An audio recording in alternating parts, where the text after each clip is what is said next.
জলপাইগুড়ি এবং হুগলি জেলা থেকে যারা আমার চ্যানেলটাকে ফলো করো এবং জলপাইগুড়ি জেলায় যারা আমার কাছ থেকে বিশেষ করে কোচিং নিয়েছিল, ইন্টারভিউয়ের প্রস্তুতি নিয়েছিল, মক ইন্টারভিউয়ের প্রস্তুতি নিয়েছিল, ইন্টারভিউর জন্য নোট পারচেস করেছিল, অথবা যারা চ্যানেলটাকে ফলো করে সাবস্ক্রাইবার ভিউয়ার, প্রত্যেকের অনেক প্রশ্ন পেয়েছি, বারবার করে প্রশ্ন পাচ্ছি হুগলি জেলা থেকে এবং জলপাইগুড়ি জেলা থেকে। প্রশ্ন একটাই যে রেজাল্ট কবে প্রকাশ হবে। যদি এখন দেখা যায় তাহলে লিখিত পরীক্ষার রেজাল্ট তাহলে বেশ কিছুদিন আগে হয়েছে, রেজাল্ট প্রকাশ হয়নি, সেক্ষেত্রে হুগলি জেলা সবচেয়ে এগিয়ে আছে।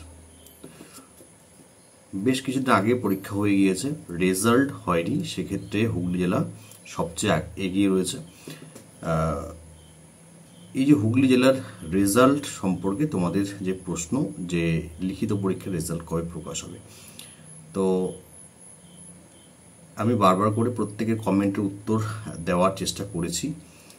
যদি দেখা যায় যে রিসেন্টলি বীরভূম জেলার রেজাল্টটাও প্রকাশ হয়ে গেল, যেটা হুগলি জেলার লিখিত পরীক্ষার সাথে পাশাপাশি হয়েছিল। হুগলি এবং বীরভূম জেলার যে লিখিত পরীক্ষা সেটা পাশাপাশি হয়েছিল, এবং বীরভূম জেলার ইন্টারভিউ সেটাও শেষ হয়ে গিয়েছে এবং এক্সপেক্টেড যে সেই বীরভূম জেলার রেজাল্টটাও দ্রুত প্রকাশ হবে। কিন্তু হুগলি জেলার লিখিত পরীক্ষার রেজাল্টটাই এখনো পর্যন্ত প্রকাশ হলো না। তো অসমর্থিত সূত্রে খবর বা কি বলবো আনঅফিসিয়াল যে খবর রয়েছে, যে মোটামুটি একটা পর্যায়ে এসেছে, তোমাদের যদি গুড লাক থাকে তাহলে সেপ্টেম্বরের শেষের দিকে তোমরা লিখিত পরীক্ষার রেজাল্ট পেলেও পেতে পারো। কিন্তু এটা বলবো যে যারা সিরিয়াস ক্যান্ডিডেট, যারা চাকরির বিষয়ে সিরিয়াস, যারা ভাবছো যে ভালো করে ইন্টারভিউটা দেবে, কারণ ইন্টারভিউতে 10 নম্বর থাকে এবং সেই 10 নম্বরটা হচ্ছে এই চাকরিটা পাওয়ার ক্ষেত্রে একটা বড় মাইলস্টোন, অনেক বড় একটা মাইলস্টোন। কারণ এখানে যদি খুব ভালো ইন্টারভিউ দিতে না পারো, অ্যাটিটিউড ঠিকঠাক না থাকে, প্রশ্নের উত্তর দেওয়ার ধরন ঠিকঠাক না থাকে, সেখান থেকেও কিন্তু তোমরা নাম্বারটা খুব একটা ভালো পেতে পারবে না। তো যারা খুব ভালো প্রস্তুতি নেবে, ইন্টারভিউ দেবে, তারা কিন্তু 10-এর মধ্যে 8, 8.5, 9 পর্যন্ত এক্সপেক্ট করতে পারো। আর ভালো ইন্টারভিউ না হলে কিন্তু 3-4 নাম্বার পাবে। আর লিখিত পরীক্ষা প্রচুর ক্যান্ডিডেট, এখন এরকম খুব কমই দেখা যায় যে সাধারণ ক্যান্ডিডেটটা কিন্তু লিখিত পরীক্ষায় কোয়ালিফাই করতে পারবে না যদি সেখানে ভালো ক্যান্ডিডেট থাকে। তো সেক্ষেত্রে লিখিত পরীক্ষা যেটা খুব ভালো দিয়েছো, যাদের মার্কস মোটামুটি 50+ রয়েছে, এসসি এসটিদের ক্ষেত্রে, এসটির ক্ষেত্রে আরও একটু কম হলেও চলবে, ওবিসি এ বির ক্ষেত্রে যাদের 55 বা 60 রয়েছে, জেনারেলদের ক্ষেত্রে যাদের 60 থেকে শুরু করে উপরের দিকে রয়েছে, তারা কিন্তু ইন্টারভিউয়ের প্রস্তুতি পুরোদমে শুরু করে দাও এখন থেকেই। যদি অন্য কোনো পরীক্ষার প্রস্তুতি না থাকে, এই মুহূর্তে যদি অন্য কোনো পরীক্ষার জন্য পড়ছো না, যেমন সামনে পিএসসি মিসলেনিয়াস পরীক্ষা রয়েছে, হাইকোর্টের ক্লার্কশিপ পরীক্ষা রয়েছে এবং হাইকোর্টের ক্লার্কশিপ এবং পিএসসি ক্লার্কশিপ পরীক্ষা রয়েছে, 3টে পরীক্ষা রয়েছে পরপর এই সেপ্টেম্বর এবং অক্টোবরের মধ্যেই। তো আমি এটা বলবো যে সেপ্টেম্বর শেষের দিকে তোমরা এক্সপেক্ট করতে পারো। আর যদি তোমাদের কপাল খারাপ থাকে তাহলে পুজোর পরে রেজাল্টটা পাবে এবং ইন্টারভিউটাও সেক্ষেত্রে দ্রুত হবে হুগলি জেলার।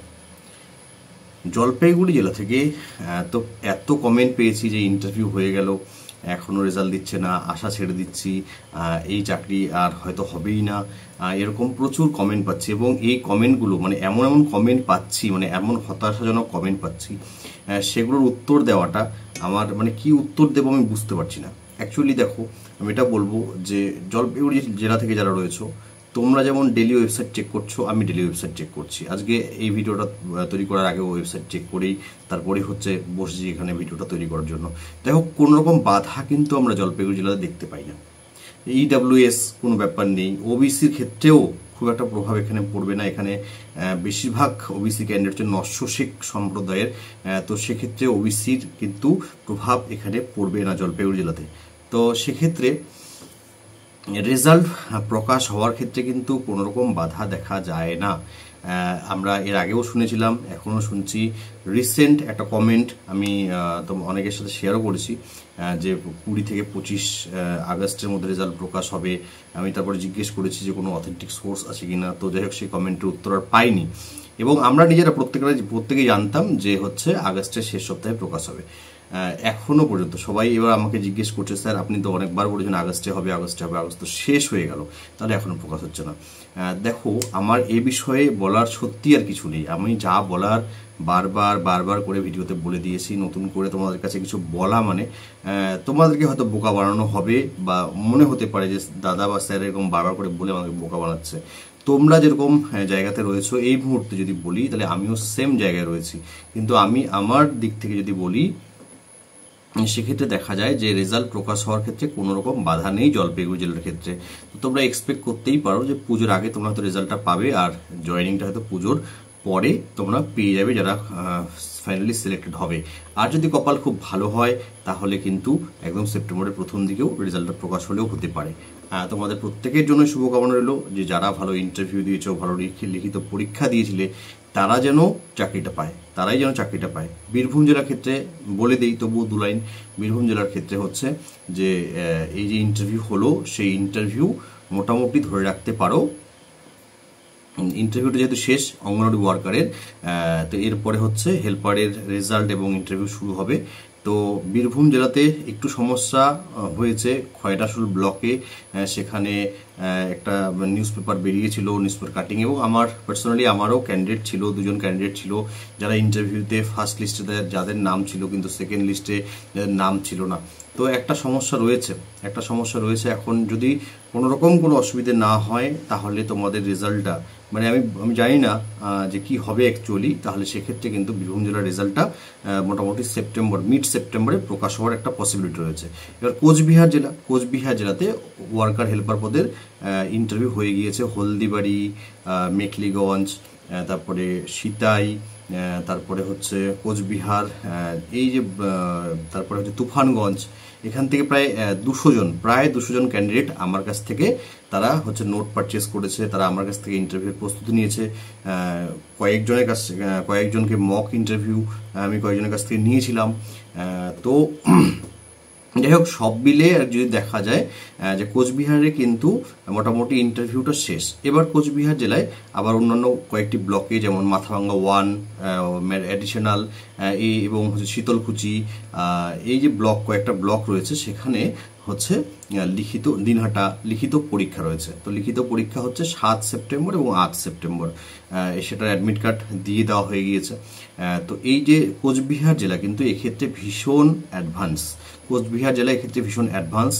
সিডিপিও অফিস থেকে রীতিমতো ক্যান্ডিডেটদের ডেকে কারো কোনো সমস্যা থাকলে তাদেরকে ডাকা হয়েছে, তাদের কাছ থেকে ডকুমেন্ট নেওয়া হয়েছে। আবার এরকমও খবর আমার কাছে রয়েছে যে 2-1জনকে মানে রিজেক্ট করে দিয়েছে, যে তারা যেরকম ডকুমেন্টস চাইছে ক্যান্ডিডেট সেরকম ডকুমেন্টস দিতে পারছে না বলে। তো এরকম ঘটনাও হয়েছে। এবার অনেকেই নাকি ইন্টারভিউ দিতে পারেনি, সেরকম খবর আমি বিভিন্ন রকম কমেন্ট থেকে পেয়েছি। সেরকম ক্ষেত্রে শুনেছি এটাও যে তারা নাকি কেস করতে পারে। তো এছাড়া হচ্ছে কোচবিহার জেলাতে আরেকটা যেটা ব্যাপার, সেটা হলো যে যারা ভূমিদাতা, অনেকের বাড়িতেই তো আইসিডিএস সেন্টার আছে, বা অনেকেই হচ্ছে আইসিডিএস সেন্টার তৈরি করার জন্য হচ্ছে জমি দান করেছিল। তো তারা একটা এক্সপেকটেশনে ছিল, অথবা তাদেরকে কথা দেওয়া হয়েছিল কোনো না কোনো সময় যে ভবিষ্যতে সেই যে সেন্টার, সেখানে রিক্রুটমেন্ট যখন হবে তখন সেই ভূমিদাতার পরিবারের কাউকে না কাউকে নেওয়া হবে, মেবি হতে পারে। এরকম কথাও কিন্তু আলোচনাতে উঠে এসেছে। তো তাদের একটা কেস করা, এরকম একটা বিষয় শোনা যাচ্ছে। তো এই সমস্ত কেসগুলো হয়েছে কি হয়নি আমার কাছে কনফার্ম নিউজ নেই, কিন্তু যদি ফ্লোটা দেখা যায় যে কোচবিহার যে ওদের যে গতি রয়েছে, কোচবিহার ডিস্ট্রিক্ট অথরিটির, তাদের কিন্তু গতিটা ভীষণ ভালো, এবং এক্সপেক্ট করব যে মোটামুটি লিখিত পরীক্ষা ওয়ার্কার এবং হেল্পার পদে যে সমস্ত ব্লকগুলোতে বাকি রয়েছে, সেখানে যদি সেটা হয়ে যায় তাহলে দ্রুত রেজাল্ট প্রকাশ হবে। সেটাও কিন্তু মিড সেপ্টেম্বর মানে প্রকাশ হওয়ার সম্ভাবনা রয়েছে। মানে সেপ্টেম্বরের মোটামুটি 8 তারিখটা পর্যন্ত তোমাদের ওয়েট করতে হবে। আবার যদি তোমাদের কপাল খুব ভালো হয় তার আগেও প্রকাশ হয়ে যেতে পারে। ডেলি ওয়েবসাইট চেক করো, আর আমি যদি পেয়ে যাই কোনোভাবে ইনফরমেশন, তাহলে তো আমি শেয়ার করে দেবই।